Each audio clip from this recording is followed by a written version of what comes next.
Okay, time for some practice writing cadences. So we changed up the key signature on this page. So now you're gonna have to think in terms of what is do, what should the one chord be based on, etc. So we start out in E major.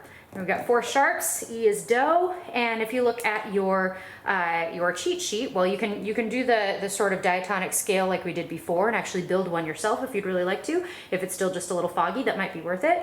Otherwise, you can look at your cheat sheet and know that if E is do, and we have a triad based on E, you're going to need, I'll just write it this way this time, E, G, and B. Okay, now E is 1, we need a 4. We're doing a Plagal cadence here, so E, F, G, A. Okay, so up here we're gonna need A, C, and E for this chord. Okay, now we'll see, we're gonna start out doubling the root like we did before. Know that that can change later, but for now we'll keep that. Okay, and we're gonna start with our bass move. So we're gonna go from an A to an E. And let's see here, where do we want to start? Let's do A to E. Okay, so we've got that done. And do we have a common tone between these two? Yes, we do. We have an E.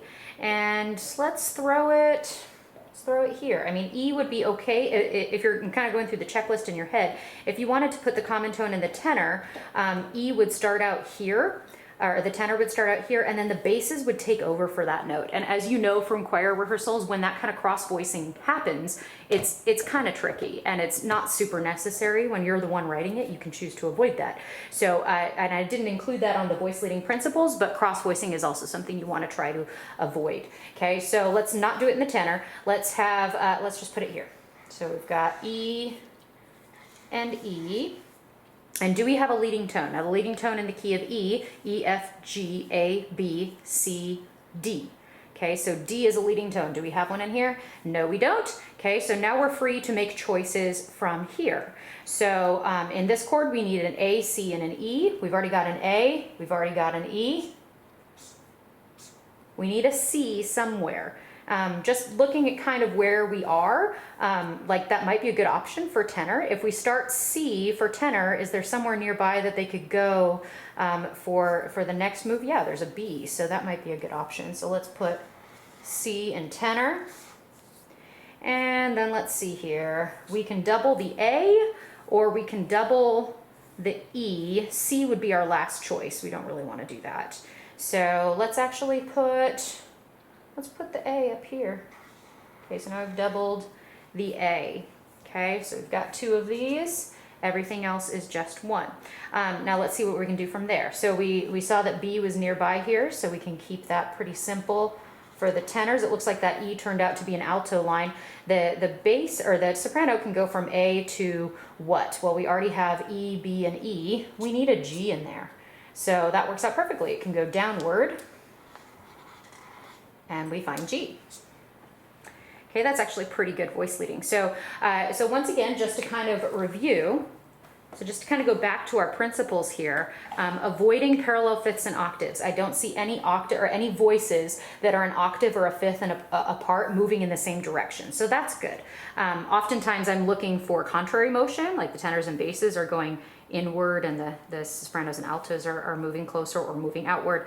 I often look for that. That sometimes can help you avoid those parallel movements. And root position, we already talked about that. No leading tone. We didn't double the 3rd or the 7th. It's looking pretty good. And we avoided that cross voicing. I wish I had put that on that list now that I think of it, so you should add it to your notes. But avoid cross voicing. And just to be clear, cross voicing is where 2 voice parts, usually they're right next to each other, like bass tenor, or even tenor alto, the 2 middle, alto and soprano, where they switch, and maybe the altos take over a note from the sopranos, or they even go above the note that the sopranos were just at. And I can show you some examples of that later. And as you know from the choir world, I mean, we do this all the time. There's lots of cross voicing in choir music, but again, we're starting at the basics, at kind of this is how it's done in Western European tonal music, and then you break the rules from there. And we'll go into why those rules are broken a little bit later as we talk about chord progressions and what you do for tension and release and for interest within those chord progressions and your voicing. So, okay, so there's one good old Plagal cadence. Let's do the next one, and I want you to try it on your own. This is an authentic cadence. An authentic, not unauthentic, a perfect authentic cadence, but not perfect because we have a 7th, so it's just an authentic cadence. It does have a 7th chord in there, so whatever you find as your 5 chord, it's gonna have all 4. It's gonna have root, 3rd, 5th, and 7th. Okay, when you are doing your voicing, you can choose. I mean, you can keep things pretty straight up and just do 1 root, 1 3rd, 1 5th, and 1 7th in this chord. You can technically keep most of the function of the chord without the 5th. You can do root, 3rd, and 7th, and it still works out pretty well. But then you would be thinking in terms of, what do I double? Do I double the root, do the 3rd and the 7th? You don't really want to double the 7th. We talked about that. And you don't really want to double the 3rd either. So I guess your options here, at least for now, would be doubling the root, doing the 3rd and the 7th, or just doing root, 3rd, 5th, 7th. Go ahead and try. Okay, so let's go through our steps here. First of all, we're in the key of F. So our 1 chord is going to include F, A, C. Our 5 chord, or our 5/7 chord, is going to have to include C, E, G, and B, or in our case, it's actually a B flat. Okay, but since everything fits in the key signature right now, you don't have to sweat that if you didn't do that. Okay, so let's start with our bass move. So we have C to F. Let's see here. Let's go downward this time. Let's start, oops, wrong pen. Let's go C to F. We're gonna make it sound really final, nice low note down there. Okay, so we have this and this taken care of. You might want to double that later though, just make sure there's one of each.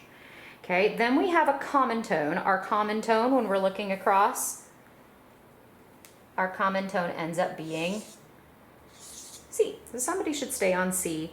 I think maybe tenors, that would be a good spot for them.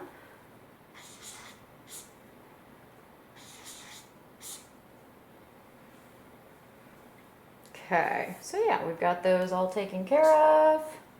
Okay, now we have our leading tone. Our leading tone in the key of F would be E, so our E needs to go to F. Let's see what would be a good spot for that. Maybe the altos. E to F. Okay, so now we've got that, and F. Now we need, for here, we have 2 Cs. Because of that common tone, we actually did have to double the root. I hope you figured that out. So we already have 2 of these. We need 1 of these. We definitely need this, otherwise we don't have a 7th chord, so let's just get rid of that G. We're gonna get rid of the 5th. Okay, so now in order to make this a 7th chord, I need a B flat. And to make this chord work out, I still need an A. And boom. Okay, this actually looks like it would work out really well. The thing you have to know about 7th chords as we go, and we'll be using more and more of them, is that when you have that 7th, it often needs to resolve down. Okay, so just like the leading tone needs to resolve up, the 7th sounds the best when it resolves down. Okay, so we see our movements again. We've got our bass move, common tone, we have our leading tone, and then we have our 7th resolving down. We have our root, 3rd, and 7th. We skipped the 5th because we're only using 4 parts, and we had to double here to make everything make sense. Okay, and then we've got our F, C, or A, and C. We've got our root doubled for our and 3rd and 5th. Looks good. Okay, let's try a deceptive cadence in the key of G. Go ahead and give it a shot.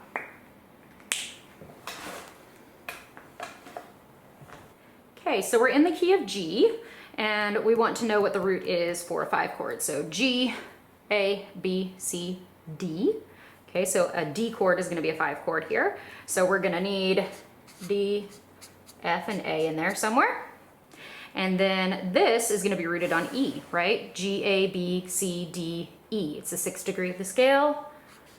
E, G, B. Okay, so we're gonna need all three of those. And let's see what we've got. Let's start with the bass move. We're gonna want D to move to E. So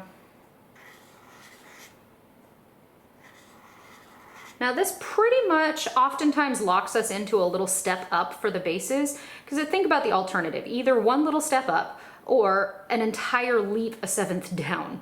So most often you're gonna see the bass line move up by a step in your Deceptive cadences. Okay, and then do we have a common tone in Deceptive cadences?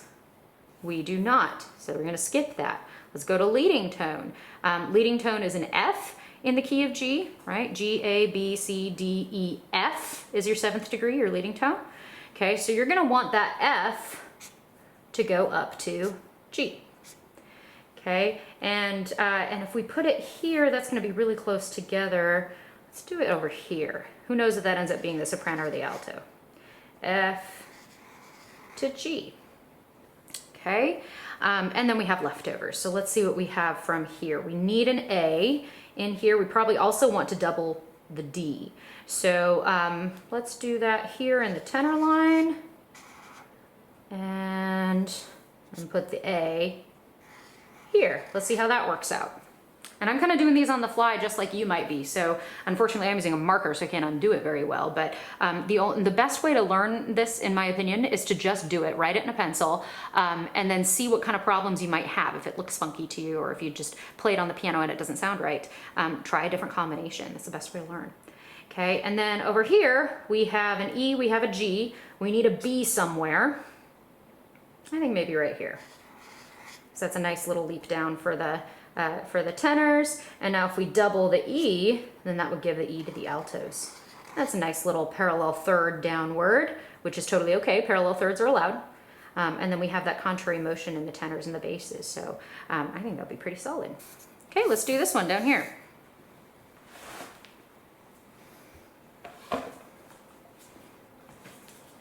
Okay, so we have B flat major.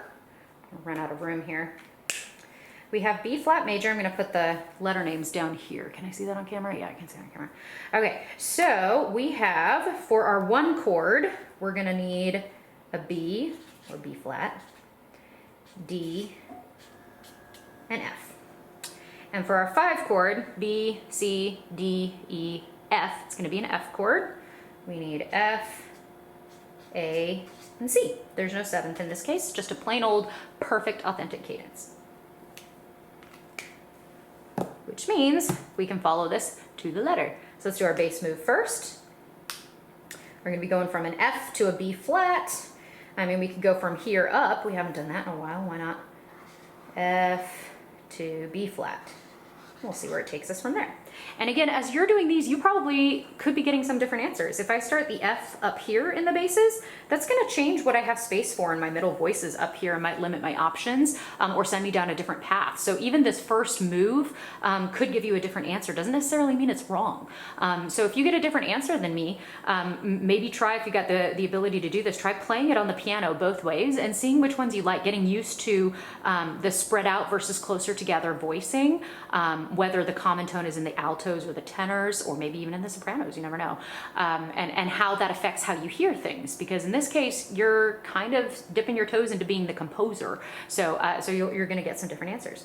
Okay, so we got our bass move. Let's do our common tone. Our common tone between these is what? F. Somebody's got to stay on F. So we could do it here in the tenor line. That would keep them nice and low.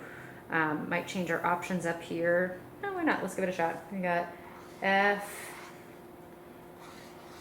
F. Okay, so we've got one of these. Actually got 2 of those. One of these, one of these. Okay, and then we have our leading tone in the key of B flat, B, C, D, E, F, G, A. A is your leading tone. Here it is. We want our A to go to B flat, to our other B flat. Okay, so let's see. Maybe let's put it up here, because otherwise you'd have your altos down really low. I suppose you could do that. But my instincts say up here, so I'm going to do that. Okay, so we've got A to B flat. My guess is that'll end up being the soprano line, but who knows? Okay, so now we've got our leftovers. So we have 2 Fs right? We've doubled our root. We have an A. We need a C. Let's put in the altos. That seems to make most sense space-wise. There we go. And then we have our B flat, our F, and our B flat. We need that third in there. We need a D. And there we have it. And again, it's okay to have parallel sixths. These are sixths, not fifths, and those can move up and down together. Really, fifths and the octaves are the only ones you want to avoid doing that where they're moving in the same direction.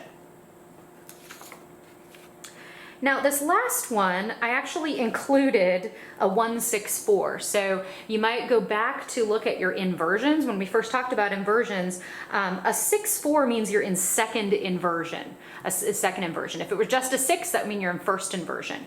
So just to review, a 1, or just a regular old chord of any kind, this would mean that the root is on the bottom of the chord in the bass line.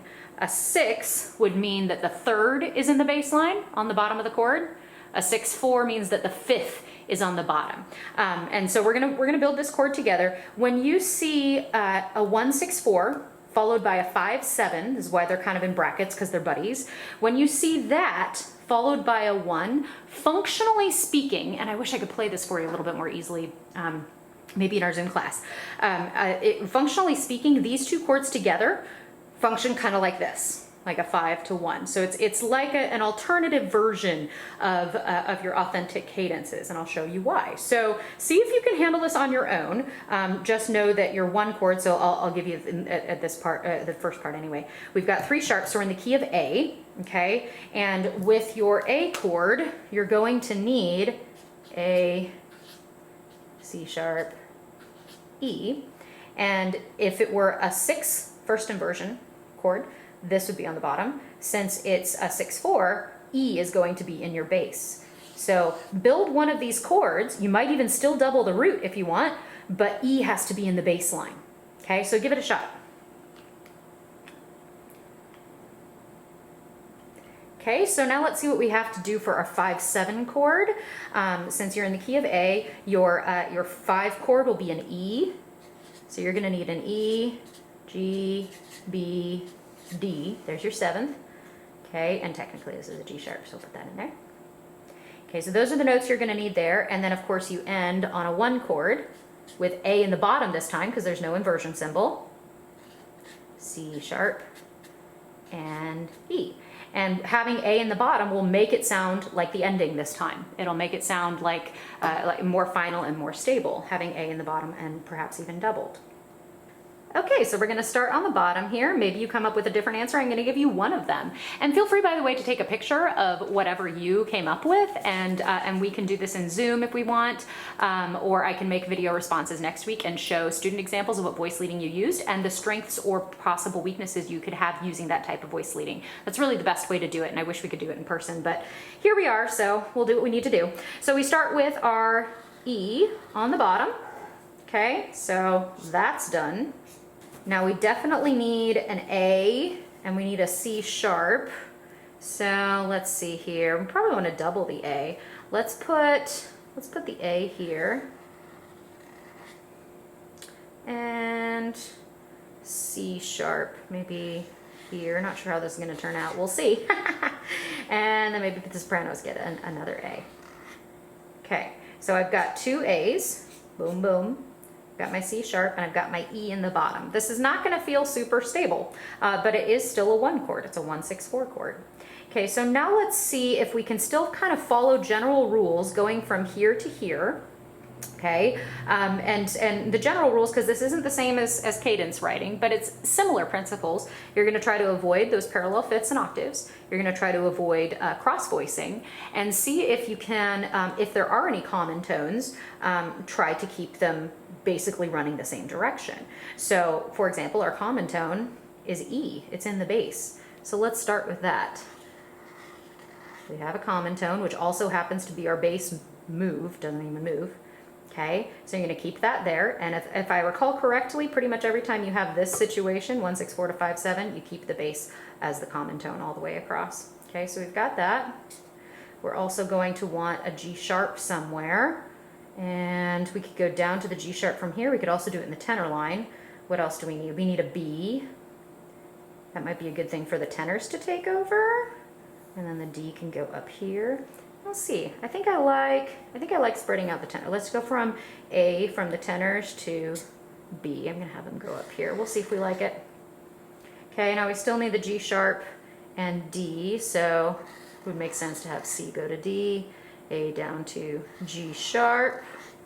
Okay, so there's your 5-7 chord. We got one of each in there, that's fun. Okay, now we follow our cadence writing for our 5-7 to 1. See what happens. We're gonna do our bass move first, E to A. There we go. Our common tone, where is our common tone? Our common tone is our E. So who has an E? Oh, so that doesn't work as well, does it? We don't really have a common tone because that was our root of this chord. So let's skip that. This is always a little bit more complicated. Let's skip the common tone and do the leading tone. Do we have a leading tone? Your leading tone in the key of A would be a G sharp. Let's make that G sharp go to an A for sure. Let's do that. So G sharp to A. So we've got two A's. We're going to need a C sharp and an E. Remember what I said about seventh chords where you kind of want the seventh to resolve downward. So here's your D. If we make it go down to C sharp, that would be a good thing. So let's put C sharp down here. Okay, and we still need an E. Now we have problems. See, if I put this here, I've got parallel fifths. Wah, wah, wah. I don't want that. Okay, so when this happens, because now we're talking more complex voice leading where it's not just two chords, you kind of have to go backwards and decide what it is that you want to do to fix the situation.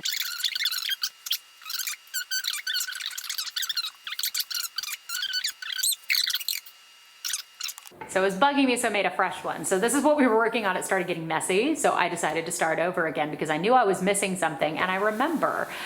Okay, so this is how it actually works. It works really well this way. I figured out the solution. So first, we're gonna keep with, since this kind of functions the same way, getting from here to here, keep the bass line the same. Okay, that still works like we talked about. What I think I was missing and what I'm now remembering, it's been so long, if you start here, whoever gets this, whoever gets the root in this 1-6-4 chord is going to want to go root, leading tone, root. Okay, and once you have that set up, whether or not it's in the tenor line, I put it in the tenor line, everything else starts to come into place. So for this 1-6-4, I've got the fifth on the bottom. I should have A, C, E, or A, C sharp, E in this chord, and I've got A, I've got C sharp, and I've got E, E. And as I was doing this, I remembered the other thing that you tend to see with this is a doubled fifth. Okay, and that's what we see. We've got the fifth here and the fifth here.